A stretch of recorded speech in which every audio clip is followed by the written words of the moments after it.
Hello प्यारे दोस्तों and भाई और बहनों, आप सभी का स्वागत है मेरे यूट्यूब चैनल आप अजय के साथ।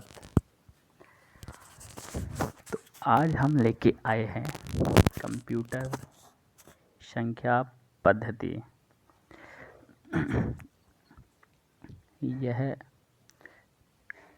टॉपिक एक ऐसा टॉपिक है, इसमें से 1-2 नंबर के क्वेश्चन हर एग्ज़ाम में आते हैं। तो चलिए आज हम पढ़ते हैं कंप्यूटर संख्या पद्धति। देखिए, इस दुनिया में सबकी अपनी एक भाषा होती है, सभी अपनी ही भाषा से समझते हैं और फिर उसी भाषा में काम करते हैं। ठीक इसी तरह कंप्यूटर की भी अपनी भाषा होती है, उसी पर कंप्यूटर इनपुट और आउटपुट देता है। जो आज हम कुछ ऐसे ही कंप्यूटर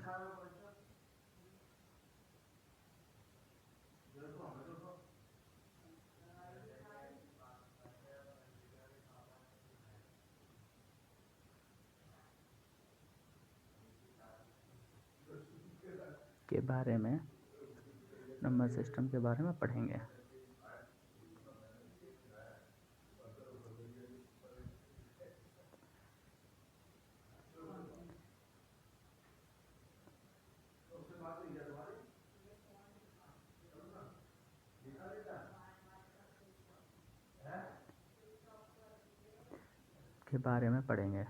कंप्यूटर सिस्टम के बारे में पढ़ेंगे। कंप्यूटर नंबर सिस्टम निम्न प्रकार के होते हैं। देखिए,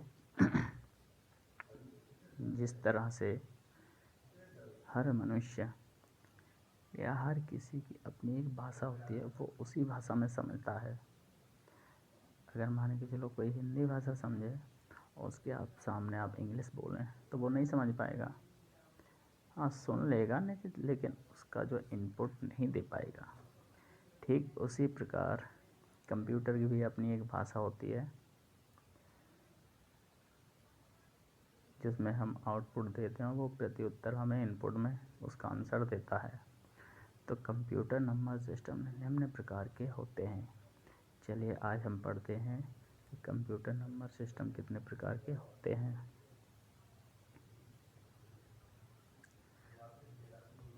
देखिए, कंप्यूटर नंबर सिस्टम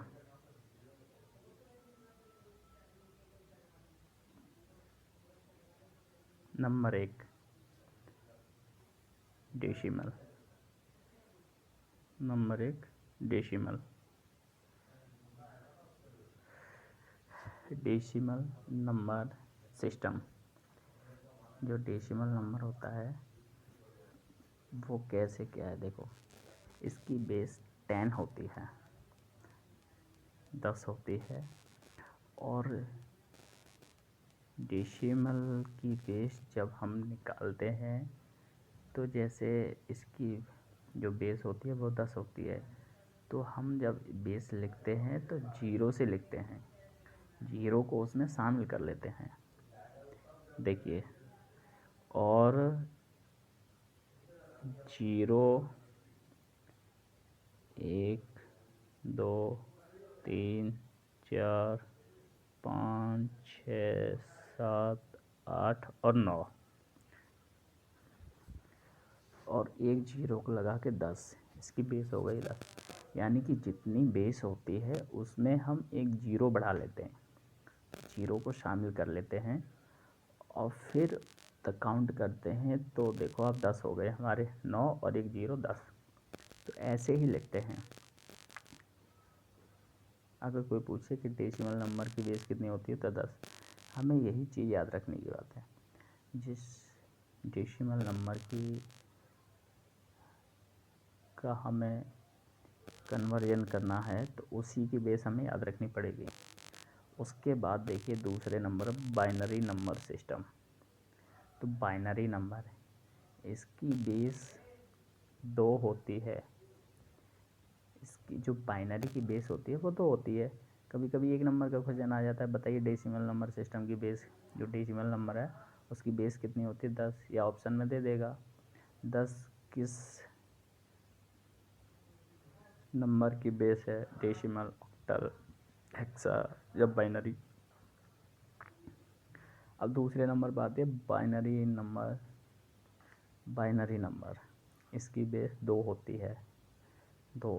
अब देखो हमने बताया था जो बेस होती है उसमें 0 को ऐड कर लेते हैं, तो जब इसकी बेस लिखेंगे तो एक 0 तो है ही इसमें, और एक ये ऐड कर लिया तो कितने हो गए, 2 हो गई ना, तो इसकी बेस होती है 2। अब ऑक्टल नंबर तीसरा है ऑक्टल नंबर। ऑक्टल नंबर इसकी जो बेस होती है, ऑक्टल की बेस होती है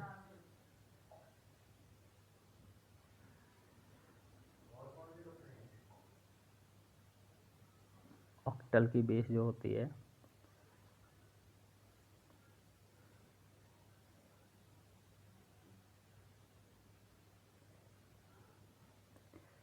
देखो, ऑक्टल की जो बेस होती है वो होती है 8। ऑक्टल की बेस होती है 8, यानी कि जब इसकी हम बेस निकालेंगे तो 1 2 3 4 5 6 7 तक लिख लेंगे, और पहले ही कहा था कि इसमें हम शून्य को शामिल करते हैं, तो 7, देखो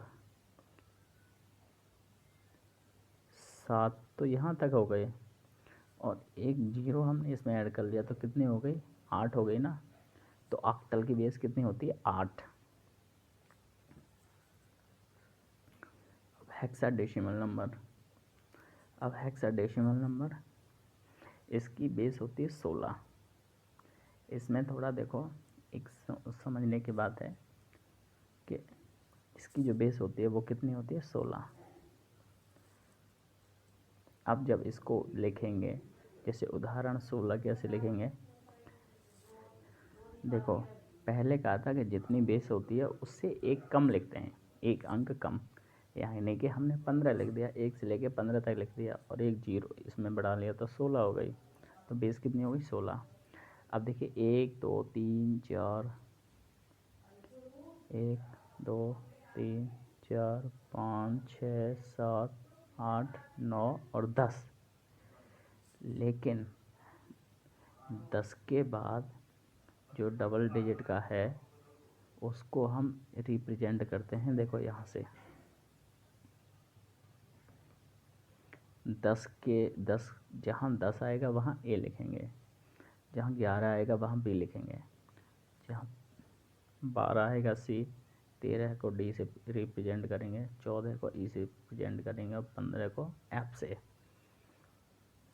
अगर इनमें से कोई भी अंग्रेजी के अल्फ़ाबेट आ जाएं तो समझ लेना ए की जगह पर 10 है, बी की जगह पर 11, सी की जगह पर 12, डी की जगह पर 13, ई की जगह पर 14 और एफ की जगह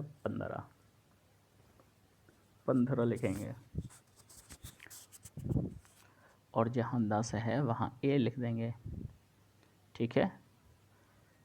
यहाँ तक किसी को कोई दिक्कत परेशानी? चलो तो अब आगे चलते हैं।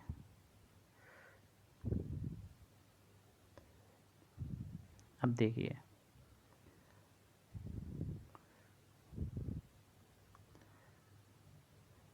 ये इतने हो गए यहाँ से लेके यहाँ तक।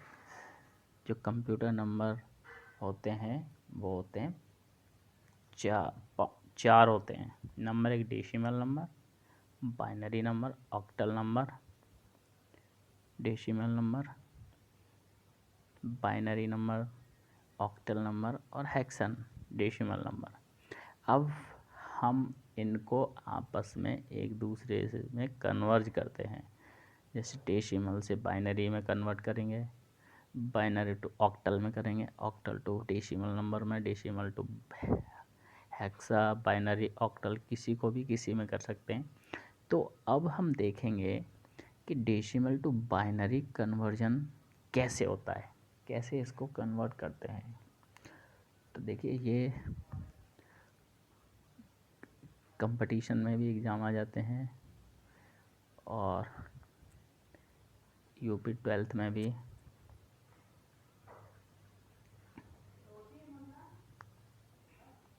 ये वैसे भी इम्पोर्टेंट टॉपिक है। तो देखिए डेसिमल टू बाइनरी कन्वर्जन, यानी कि हमने एक उदाहरण ले लिया,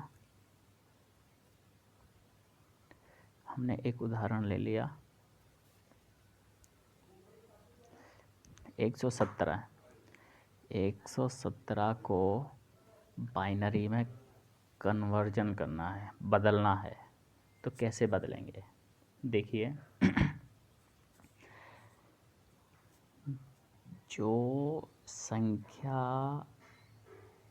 दे रखी है उसको हम उसकी बेस से पहचानेंगे। जैसे 117 कोष्ठक के बाद यहाँ 10 लग रहा है, 10 का मतलब है डेसिमल, क्योंकि बेस जितनी होती है वो बेस से हम पहचान लेते हैं कि ये क्या करवा रहा है।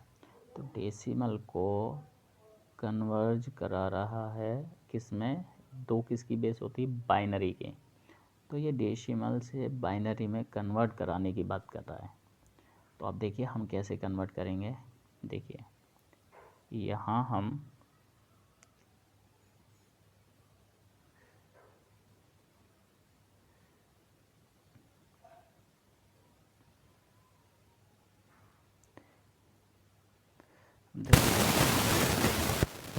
कि 117 को अब हमें किस में कन्वर्ट करना है, बाइनरी में। तो देखिए कैसे करेंगे। एक सिंपल सा तरीका होता है कि अब तक हमने कक्षा 2-3 से लेके 9, 10, 11, 12 या कंपटीशन में आगे भी हम भाग सीखते हैं। भाग तो यहाँ भी हमें एक छोटा सा भाग करना है। तो देखिए भाग कैसे करना है।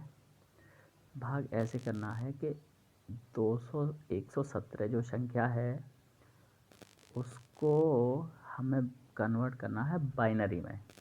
जो 117 कौन सी संख्या है, डेसिमल को बाइनरी में कन्वर्ट करना है। तो जिस संख्या में हम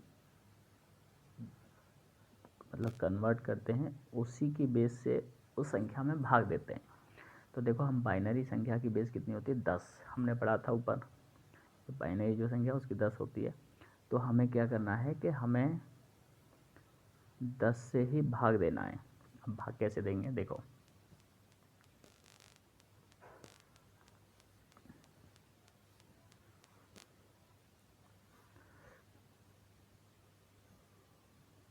देखो अब 117 होता है,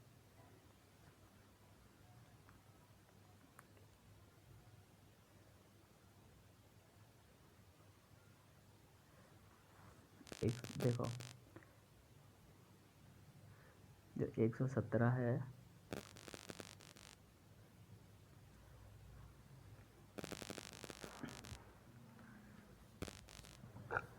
जो 117 है उसका हम आधा करेंगे तो आधा तो होगा नहीं।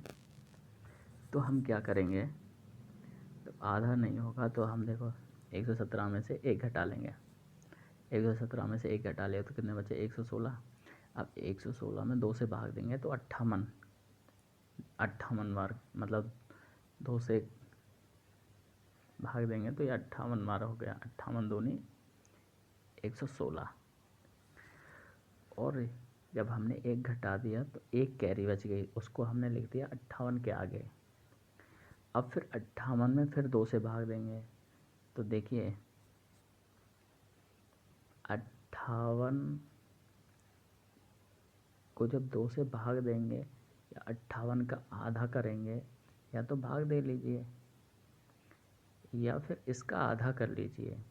तो 58 का आधा होता है 29, 2 बार गया, ठीक है। तो यहाँ क्या बच गया, 0 बच गए, कुछ भी नहीं बचा क्योंकि पूरा पूरा भाग चला गया। अब उसके बाद फिर देखो 29 आ गया, 29 में फिर हम 2 से भाग देंगे। अब देखो 29 में 2 से पूरा भाग नहीं जा रहा है, तो नहीं जा रहा है तो हम क्या करेंगे, हम 1 घटा लेंगे 29 में से, कितने बचे 28। अब 28 का आधा कर देंगे 14, तो 28 का आधा कितना हो गया 14। 14 हमने यहाँ लिख दी और इसके सामने एक कैरी बच गई, ये एक कैरी लिख दी।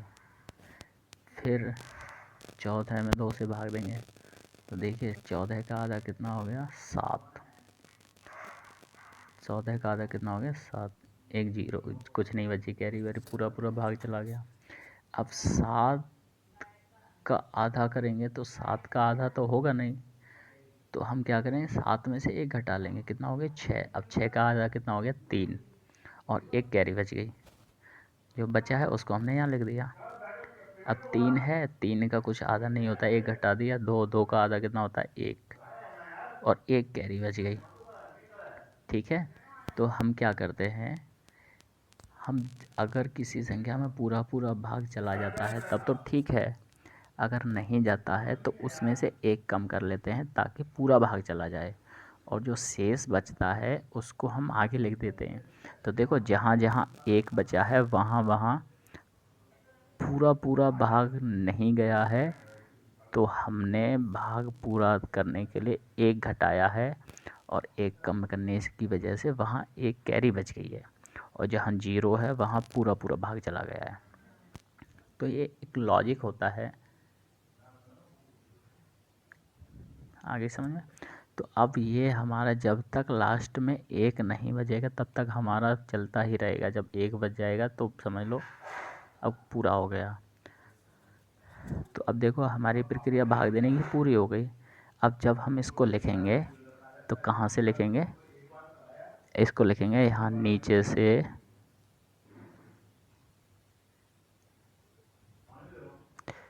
नीचे से और ऐसे लिखेंगे ऊपर को। ठीक है, जब हम इसको लिखेंगे तो ऊपर से नीचे की ओर लिखेंगे, देखो ऐसे लिखेंगे। तो अब हमारा जो आंसर आएगा इसको हम लिख लेंगे, क्या लिखेंगे, इसको लिखेंगे 1,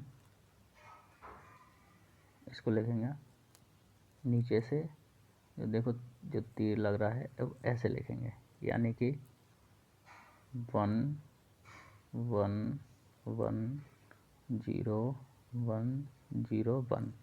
ये हमारा क्या आ गया आंसर, ये हमारा आ गया आंसर, ये हो गया आंसर।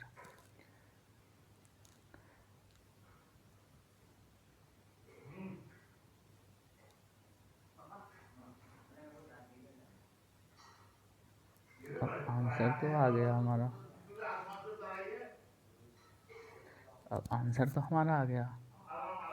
अब हमें क्या पता भाई कि हमारा आंसर सही है या गलत है, अब इसकी जांच भी तो होनी चाहिए भाई, आंसर सही है या गलत है इसकी जांच भी तो होनी चाहिए। तो अब इसकी जांच हम करेंगे, देखो अब इसकी जांच करेंगे कि आंसर जो हमारा है वो सही है या गलत है। तो देखो इसकी जांच कैसे करेंगे, इसकी जांच देखो, 1 मिनट इसको साफ़ कर देते हैं, फिर देखो अब इसकी जांच हम देखें। जो हमारा जो आंसर आया 1 1 1 0 1 0 1, नीचे से ऊपर की तरफ लिखते हैं और इसको इस अब देखो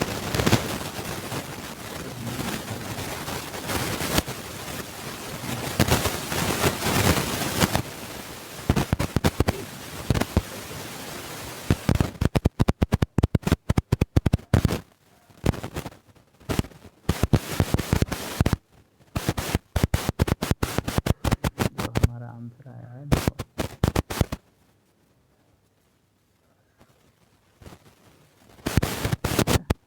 अब हमारा आंसर क्या आया है, हमारा आंसर आया है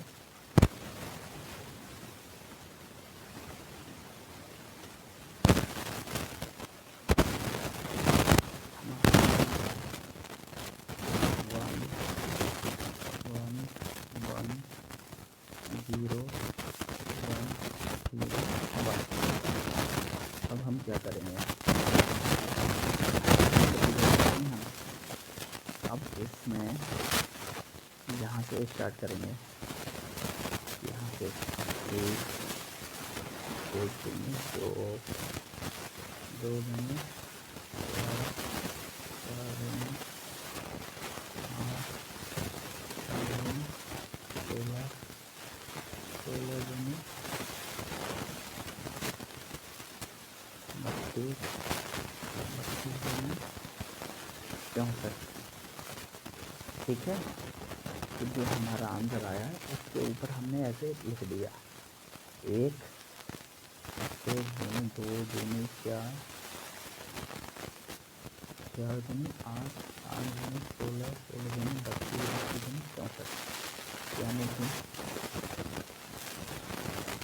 कि देखो ये इसकी संख्या हो गई, इसकी हो गई, इसकी हो गई, इसकी हो गई, इसके नीचे ये इसकी हो गई और ये 64 इसकी हो गई। जहाँ जहाँ शून्य है उनको हम काट देंगे और जहाँ जहाँ एक है उनको हम जोड़ लेंगे। तो देखो एक तो शून्य कहाँ है,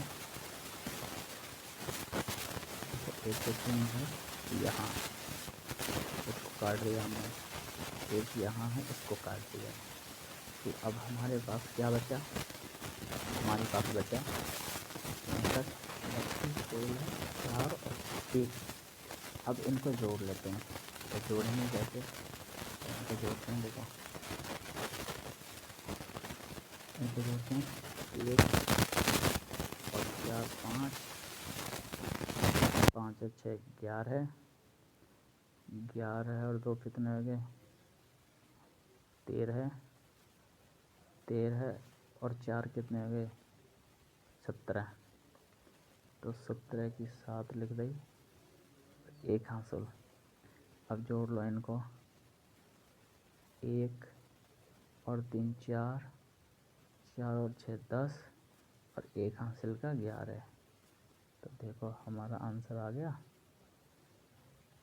सही है, 117 ही तो आ रहा था। तो इसका मतलब हमारा जो सवाल है हमने जो किया है वो एकदम करेक्ट है। हमारा जो आंसर है वो कितना है, ये वाला बिल्कुल करेक्ट है, ये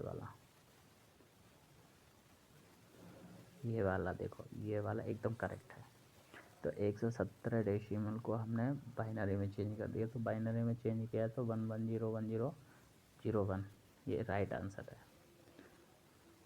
लेकिन बेस जब भी हम कन्वर्ट करें तो उसकी बेस लगाना ना भूलें। तो आज के लिए बस इतना ही। वीडियो कैसी लगी हमें बताएं, और ये मेरी पहली वीडियो है, मैं आशा करता हूँ कि आप लोगों को अच्छी लगी होगी और ये कंटेंट जो मैंने बड़ी मेहनत से लिया है काफ़ी मददगार साबित होगा और आपकी समझ में भी आया होगा। तो प्लीज़ लाइक और सब्सक्राइब करें चैनल को, और कोई भी गलती है कमी है तो प्लीज़ कमेंट करें और बताएं और लाइक करें और शेयर भी करें दोस्तों को। इसी के साथ जय हिंद एंड सभी को राधे राधे।